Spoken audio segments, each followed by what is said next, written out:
Hello दोस्तों, मेरा नाम यूसुफ है।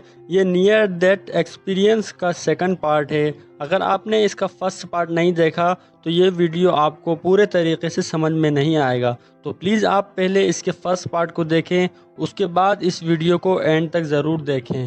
पिछले वीडियो में मैंने उन लोगों के बयानात का खुलासा बताया था जो मौत के दरवाजे पर पहुंचकर वापस आ गए थे। उन्होंने अपने आप को अपने जिस्म से अलग होते हुए देखा, एक अंधेरी सुरंग से गुजरे, एक नूरानी वजूद को देखा। फिर उस नूरानी वजूद ने उनकी पिछली ज़िंदगी का पूरा नक्शा बताया।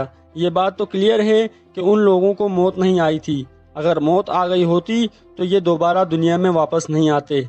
खुद डॉक्टर रेमंड ए मूडी लिखते हैं कि उन लोगों ने मौत नहीं देखी, लेकिन मौत के करीब पहुंचकर कुछ अजीब व गरीब व्यूज़ यानी मनाजिर ज़रूर देखे। मेडिकल साइंस सिर्फ उन चीज़ों पर यकीन रखती है जो आँखों से नज़र आता है या सेंसेस यानी हवास के ज़रिए महसूस होता है। इसीलिए अभी तक वो इंसानी जिस्म में रूह नाम की किसी चीज़ को खोज नहीं सकी और ना ही रूह की असलियत तक पहुंच सकती है, क्योंकि कुरान में रूह के बारे में लोगों के सवालात का जवाब देते हुए फरमाया है कि रूह मेरे परवरदिगार के हुक्म से है और तुम्हें बहुत थोड़ा इल्म दिया गया है। लेकिन कुरान और हदीस से ये बात पूरी तफसील से मालूम होती है कि ज़िंदगी जिस्म और रूह के मजबूत ताल्लुक़ यानी रिलेशन का नाम है और मौत इस ताल्लुक़ के टूट जाने का। कुरान की सूरह ज़ुमर आयत नंबर 42 में है कि अल्लाह ताला इंसानों की मौत के वक्त उनकी रूहें निकाल लेता है और जो लोग मरे नहीं होते उनकी रूहें उनकी नींद की हालत में वापस ले लेता है। वो फिर जिनकी मौत का फ़ैसला कर लेता है उनकी रूहें रोक लेता है और दूसरी रूहों को एक मुअय्यन वक्त यानी फिक्स टाइम तक छोड़ देता है।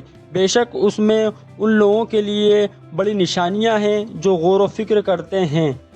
हमें इसका भी नॉलेज है कि नींद की हालत में जिस्म के साथ रूह का रिलेशन बहुत कमज़ोर पड़ जाता है, इसीलिए वो अपने आसपास से बेखबर होता है और वो अपने ऑप्शन से अपने ऑर्गन्स को इस्तेमाल नहीं कर सकता। नींद से आगे बढ़कर एक और स्थिति बेहोशी की होती है। इस कैफियत में जिस्म और रूह का रिश्ता नींद से भी ज़्यादा कमज़ोर हो जाता है। यही वजह है कि मुकम्मल बेहोशी की हालत में इंसान के जिस्म पर जब ऑपरेशन ब्लेड चलाई जाती है तो उसे तकलीफ़ का एहसास नहीं होता, लेकिन उसके दिल की धड़कन और सांस चलती रहती है, जिससे उसके ज़िंदा होने का पता चलता है। इसके बाद बेहोशी से भी आगे बढ़कर एक और कैफियत होती है जिसे आम ज़बान में सकता कहते हैं। इस हालत में ज़िंदगी की तमाम ज़ाहिरी अलामात ख़त्म हो जाती हैं। दिल की धड़कन बंद हो जाती है, सांस रुक जाती है, ब्लड प्रेशर गायब हो जाता है, जिस्म का टेम्परेचर तकरीबन ख़त्म हो जाता है, लेकिन दिमाग के किसी मख्फी गोशे यानी छिपे हुए कोने में ज़िंदगी का इलेक्ट्रिक करंट बाकी होता है। यही वो हालत है जिसमें डॉक्टर इलेक्ट्रिक शॉक देते हैं। इसीलिए सकते की हालत में रूह का ताल्लुक़ जिस्म के साथ बहुत ज़रा सा रह जाता है और जिस्म की क़ैद से काफ़ी हद तक रूह आज़ाद हो चुकी होती है। इस हालत में अगर इंसान अपने रूह के सफ़र में शरीक हो जाए और उसे दुनियावी ज़िंदगी के उस पार दूसरी दुनिया की कोई झलक दिख जाए तो उसमें हैरानी की कोई बात नहीं। अब हमें खुलासे के तौर पर कुछ बातों का जानना ज़रूरी है कि जिन लोगों को ये सब कुछ दिखा उन्हें अभी मौत नहीं आई थी, इसीलिए जो कुछ उन्होंने देखा वो दूसरे जहां की झलकियां तो हो सकती हैं, लेकिन मरने के बाद पेश आने वाले वाक़यात नहीं। इसी तरह जिस हालत में उन लोगों ने व्यूज़ देखे वो ज़िंदगी ही की एक हालत थी और दिमाग के किसी छिपे हुए कोने में अभी ज़िंदगी बाकी थी। इस्लामी शरीयत में मौत के बाद की ज़िंदगी के लिए इस तरह के बयानात तस्दीक़ के मोहताज नहीं, लेकिन इन मुशाहिदात की बाज़ बातों की तायीद कुरान और हदीस के बयान करदा हक़ाइक़ से ज़रूर होती है।